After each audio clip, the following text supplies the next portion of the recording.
Hi friends, మీకు కనుక ఈ వీడియో నచ్చినట్లయితే తప్పకుండా లైక్ చేయండి. మిత్రతో వెళ్ళిన పిల్లలకు ప్రమాదమని వెంటనే వాళ్ళను కాపాడమని ఫోన్లో దీక్షితులు గారు లక్ష్మికి చెప్పడంతో ఇక లక్ష్మి వెంటనే మిత్రను పిల్లల్ని కాపాడడం కోసం అని చెప్పి పరుగున ఇంట్లో నుండి బయటకు వెళ్తూ ఉంటుంది.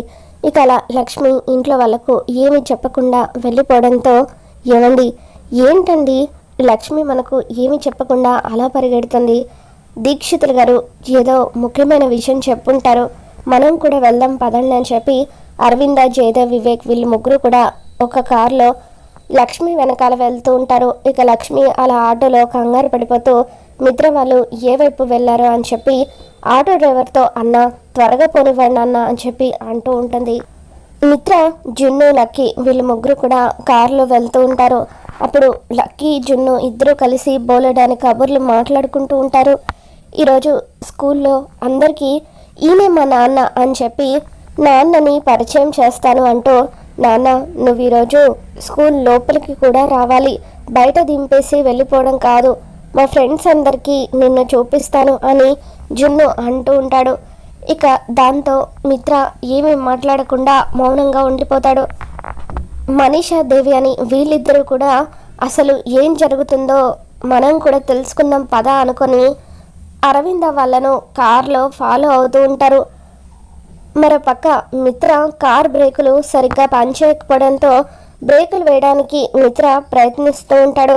ఏమైంది నాన్న, ఎందుకు అంతలా కంగారు పడుతున్నావు అని చెప్పి జున్ను అడుగుతాడు. కార్ బ్రేకులు పడడం లేదు అని చెప్పి మిత్ర చెప్పడంతో లక్ష్మి, జున్ను ఇద్దరు కూడా భయపడిపోతూ ఉంటారు. ఇక అలా మిత్ర కార్ని కంట్రోల్ చేయలేక, లక్కీ, జున్ను మీరిద్దరూ కూడా కార్లో నుండి దూకేసేయండి అని చెప్పి అంటూ ఉంటే, లేదు నాన్న నిన్ను విడిచి మేము ఎక్కడికి వెళ్ళము అని లక్కీ, జున్ను ఇద్దరు కూడా చెబుతూ ఉంటారు. నా మాట విను లక్కీ, ప్లీజ్ కార్ని స్లో చేస్తున్నాను, నువ్వు కార్ల నుండి దూకేసేయి అని చెప్పి అంటూ ఉంటే, ఇకప్పుడు లక్కీ మెల్లిగా మిత్ర చెప్పినట్టుగా కార్ల నుండి దూకేస్తూ, జున్ను నువ్వు కూడా దూకేసేయి, నాన్న చెప్పినట్టు విను అని లక్కీ అంటూ ఉంటుంది. ముందు నేను దూకేస్తున్నాను, నువ్వు కూడా దూకేసాయి అని అలా లక్కీ కార్ల నుండి కిందకి దూకేస్తుంది. ఇక అలా లక్కీకి చిన్న చిన్న గాయాలు అవుతాయి. వెనకాల ఆటోలో లక్ష్మి మిత్ర కార్ని ఫాలో అవుతూ ఉంటుంది. ఇక అప్పుడు లక్కీ కార్ల నుండి దూకేయడం చూసిన లక్ష్మి పరిగెత్తుకుంటూ లక్కీ దగ్గరికి వచ్చి, అమ్మ లక్కీ ఏమైందమ్మా, ఎందుకలా దూకేసామని చెప్పి అడుగుతూ ఉంటే, అప్పుడు లక్కీ కారు బ్రేకులు ఫెయిల్ అయ్యాయని నాన్న కార్లో నుండి దూకేమని చెప్పారు, జున్నుని కూడా దూకమని చెబితే జున్ను దూకనని అలాగే మొండిగా కూర్చున్నాడు అని చెప్పి నాన్నకు జున్నుకు ఏం కాదు కదమ్మా, నాకు చాలా భయంగా ఉంది అని చెప్పి లక్కీ అంటూ ఉంటే, అప్పుడు లక్కీ చేతికి గాయమయ్యి రక్తం కారుతూ ఉంటే లక్ష్మి తన చీర కొంగుని చించి లక్కీకి కట్టు కడుతుంది. రా లక్కీ అంటూ ఆటోలో మిత్ర కార్ని లక్ష్మి ఫాలో అవుతూ ఉంటుంది. ఇక అలా జున్నుని కిందకు దూకేమని చెప్పి మిత్ర అంటూ ఉంటే, లేదు నాన్న నిన్ను విడిచిపెట్టి నేను ఎక్కడికి వెళ్ళను, ఇన్ని సంవత్సరాలు నేను నీకు దూరంగా ఉంది చాలు అని చెప్పి అలా జున్ను మొండికేస్తూ ఉంటాడు.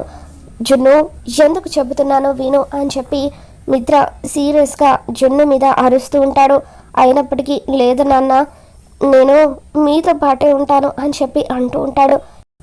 మిత్ర ప్రయాణిస్తున్న కారుకి ఎదురుగా మరొక వెహికల్ రావడంతో ఒక్కసారిగా కార్ని పక్కకు తిప్పేసి అలా చెట్టుకి మిత్ర కార్ని గుద్దేస్తాడు. జున్ను భయంతో గట్టిగా అరుస్తూ ఉంటాడు. మిత్ర తలకు గాయం అవుతుంది. దాంతో అది చూసిన జున్ను కంగారు పడిపోతూ నాన్న నాన్న అని చెప్పి లేనన్న అని మిత్రని పిలుస్తూ ఉంటాడు. ఇక వెనకాల ఆటోలో లక్ష్మి, లక్కీ, కార్లో అరవింద వీళ్ళంతా కూడా మిత్రకు యాక్సిడెంట్ అయిన కార్ దగ్గరికి వస్తారు.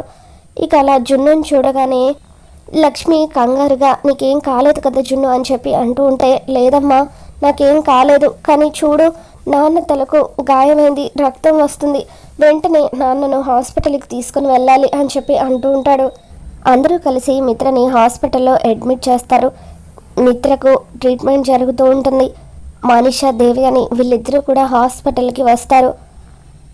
ఈ లక్ష్మి ఇంట్లో అడుగుపెట్టిందో లేదో మిత్రకు గండాలు మొదలైపోయాయని చెప్పి మనీషా మాట్లాడుతూ ఉంటే, ఇకప్పుడు అరవింద, మనీష ఇంకొక మాట నా కోడలు గురించి తప్పుగా మాట్లాడినా నీ నాలుకను చీరేస్తాను. ఈరోజు నా కోడలు నా ఇంట్లో అడుగు పెట్టింది కాబట్టే మిత్రను కాపాడుకోగలిగింది, లేదంటే ఇంకా పెద్ద ప్రమాదం జరిగి ఉండేది అని చెప్పి అలా అరవింద అంటూ ఉంటుంది. మిత్ర తలకు దెబ్బ తగలడంతో డాక్టర్లు ట్రీట్మెంట్ చేస్తారు. కాసేపటికి మిత్ర స్పృహలోకి వస్తాడు. మీరు వెళ్ళి మిత్రని చూడొచ్చు, కానీ ఎక్కువగా డిస్టర్బ్ చేయొద్దు అని డాక్టర్లు చెప్పడంతో అరవింద, లక్కీ, జున్ను వీళ్ళంతా కూడా మిత్రను చూడడం కోసమని చెప్పి లోపలికి వస్తారు.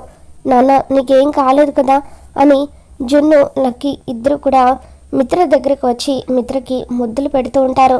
ఇకప్పుడు మనీష కావాలని మిత్రని రెచ్చగొట్టే ప్రయత్నం చేస్తూ, ఈ జున్నుగాడొక దరిద్రం మిత్ర, నువ్వు ఇన్ని రోజులుగా లక్కీని స్కూల్కి తీసుకెళ్తున్నావు, అయినా సరే నీకెప్పుడు కూడా ఏ చిన్న ప్రమాదం కూడా జరగలేదు.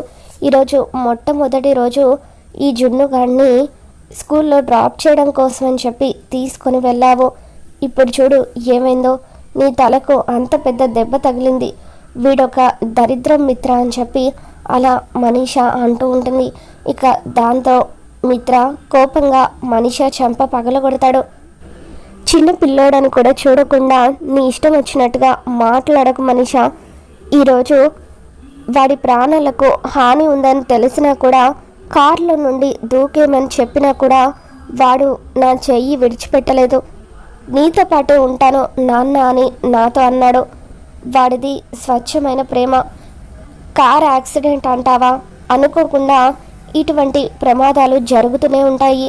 అంత మాత్రాన నువ్వు వాడిని పట్టుకొని దరిద్రమని అనాల్సిన అవసరం లేదు. ఒకవేళ వాడి స్థానంలో నువ్వే కనుక ఉండుంటే ముందు నన్ను కాపాడడం తర్వాత సంగతి. సెల్ఫిష్గా ఆలోచిస్తూ నీ స్వార్థం నువ్వు చూసుకుని ఉండేదానివి అని చెప్పి మిత్ర అంటూ ఉంటాడు. ఇక దాంతో మనీష, ఏంటి మిత్ర, నేను నీకు స్వార్థపరురాల్లాగా కనిపిస్తున్నానా? ఒకవేళ నేను స్వార్థపరురాలని అయ్యుంటే ఆ రోజు రౌడీలు నిన్ను కిడ్నాప్ చేసినప్పుడు నా ప్రాణాలకు తెగించి వాళ్ళు నిన్ను పొడవకుండా నా చేతిని అడ్డు పెట్టాను. నా చేతికి అంత పెద్ద గాయమైంది. మరి ఆ రోజే నా స్వార్థానికి నేను పోయి నిన్ను వదిలేసి ఉండేదాన్ని కదా, ఎందుకు నిన్ను కాపాడుకొని ఉండుంటాను అని చెప్పి మనీష అంటూ ఉంటుంది. ఇక అలా మనీష పదే పదే నేనే నిన్ను కాపాడాను అని చెప్పి మిత్రతో అంటూ ఉంటే ఇక అప్పుడు అరవింద, ఇక చాలు ఆపుతావా నీ నాటకాలు అని చెప్పి గట్టిగా అరుస్తూ ఉంటుంది. మిత్ర అరవింద వైపు చూస్తూ ఉంటాడు. ఒరే మిత్ర, ఈ మనీష మాటలు నమ్మకురా. ఆ రోజు రౌడీల బారి నుండి నిన్ను కాపాడింది మనీష కాదు, సంయుక్త రూపంలో ఉన్న లక్ష్మి అని చెప్పి సంయుక్తగా వచ్చి ఆ రోజు రౌడీల నుండి నిన్ను కాపాడింది లక్ష్మి.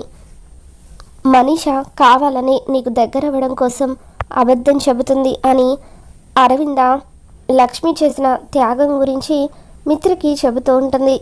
మరి రాబోతున్న ఎపిసోడ్లో ఏం జరగబోతుందో మళ్ళీ మన ఛానల్లో తెలుసుకుందాం. మీకు కనుక ఈ వీడియో నచ్చినట్లయితే తప్పకుండా లైక్ చేయండి.